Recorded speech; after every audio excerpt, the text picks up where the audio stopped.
বর্ষবরণে রাঙামাটিতে চলছে নানা আয়োজন। পাহাড়ের চাকমা সম্প্রদায় নতুন বছরকে বরণ করে নিয়েছে। এই উপলক্ষে দেশের প্রধান বৌদ্ধ ধর্মীয় প্রতিষ্ঠান রাঙামাটি রাজবন বিহারে নববর্ষ উপলক্ষে বিশ্ব শান্তির মঙ্গল কামনায় সমবেত প্রার্থনা ও দিনব্যাপী নানা ধর্মীয় অনুষ্ঠানের আয়োজন করা হয়।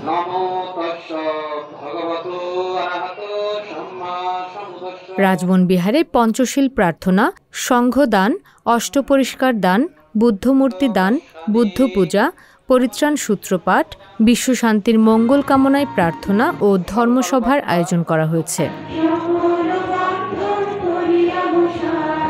এ সময় বৌদ্ধ পুণ্যার্থীদের পঞ্চশীল ও ধর্মীয় উপদেশ প্রদান করেন রাজবন বিহারের আবাসিক ভিক্ষু প্রধান ভদন্ত প্রজ্ঞালঙ্কার মহাস্থবির। এছাড়াও বিভিন্ন এলাকায় বৌদ্ধ ধর্মীয় বিহারে নতুন বছরের সুখ শান্তির মঙ্গল কামনায় প্রার্থনা করা হয়।